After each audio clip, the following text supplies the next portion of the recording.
Magnitude 2, I have,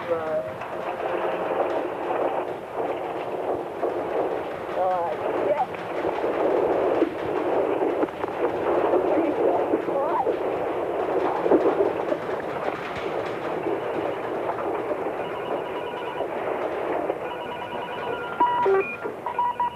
Right? This is a big one, man.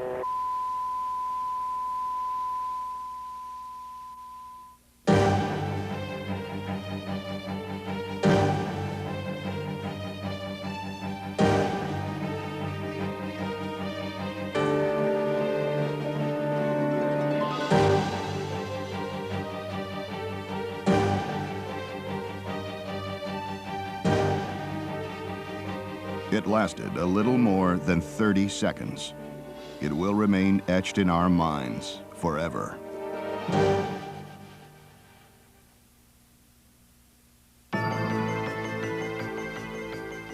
On January 17, 1994, at 4:31 a.m., Southern California was rudely awakened by a violent and thunderous trembler, measuring 6.7 on the Richter scale. The quake centered in the San Fernando Valley community of Northridge, severed gas lines, toppled homes and apartments, destroyed shops and businesses, and collapsed several major freeways throughout the Southern California region. The entire nation watched transfixed as early morning brought the first glimpse of the tragic aftermath of destruction and human suffering. Thousands of residents were left homeless, while scores of cities suffered through days without water, power, and basic transportation. California's main artery, Interstate 5, had collapsed at the 14 freeway interchange, taking the life of one LAPD officer with it, and leaving the communities of the Santa Clarita Valley literally cut off from the rest of Los Angeles. Fortunately for the city of Santa Clarita and its population of over 150,000, years of advanced planning and innumerable hours of training paid off incredibly well. We did a lot of training, information dissemination to the public about being prepared for 72 hours and be self-sustaining while government tends to gear up to be responsive.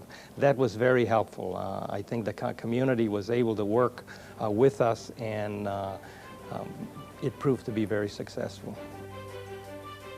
Within 20 minutes of the earthquake, municipal employees began to report to City Hall.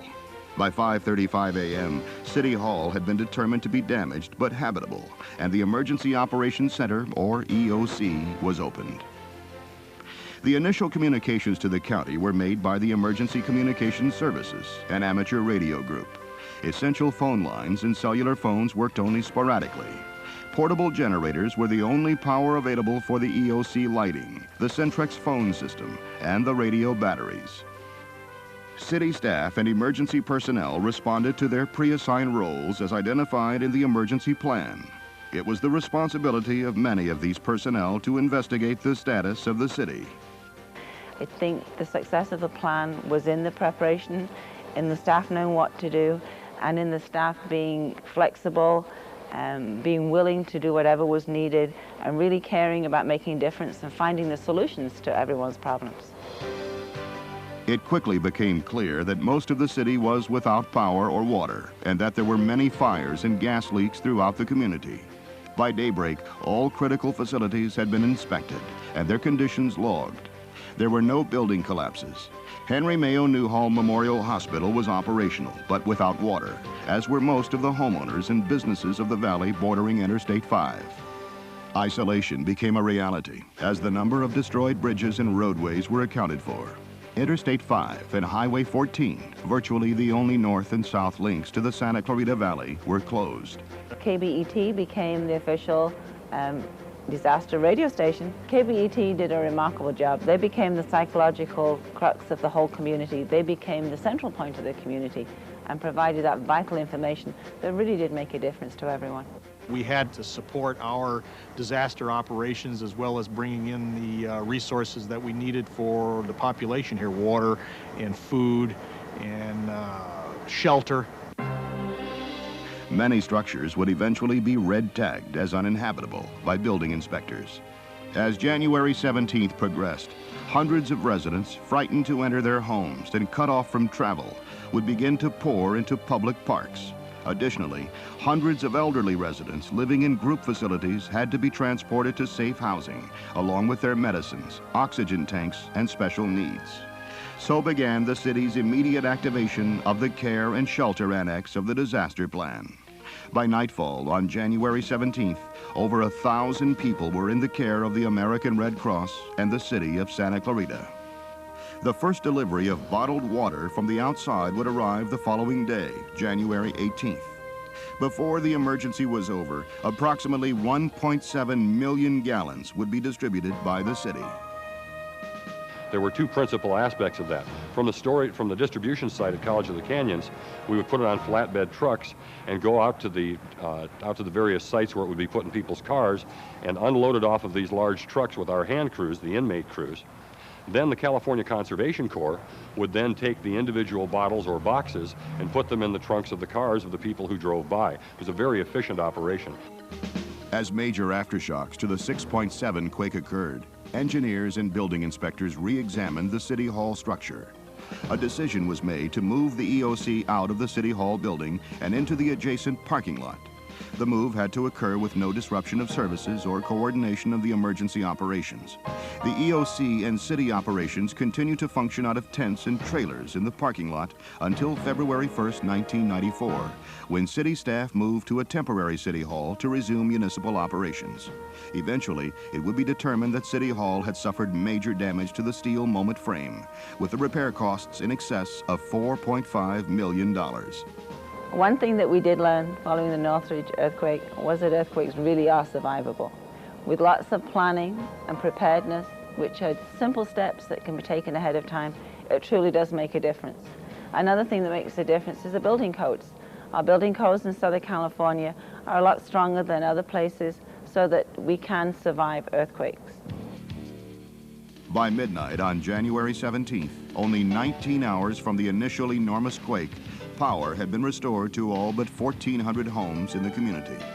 The repowering of the system was coordinated in the Emergency Operations Center by Southern California Edison and Los Angeles County Fire and Sheriff's personnel.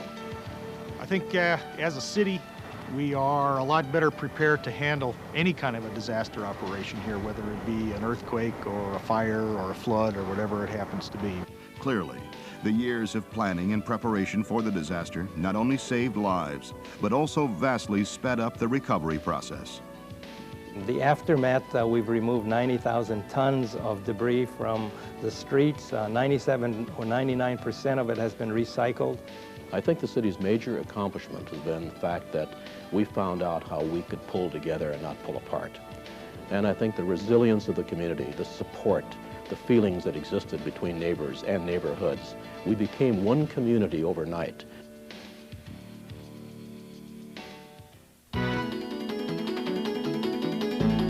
One year later, life in the Santa Clarita Valley is back to normal. Thousands of homes and buildings have been repaired, as well as most of the roads and highways. New construction is evident throughout the valley as the community continues to grow and prosper.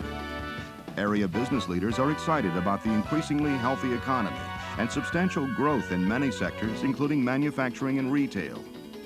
And the city of Santa Clarita continues its progressive march into the new century, while providing its citizens with a wealth of city services, affordable housing, a stable business sector, and one of the nation's lowest crime rates. Santa Clarita, the city for the 21st century.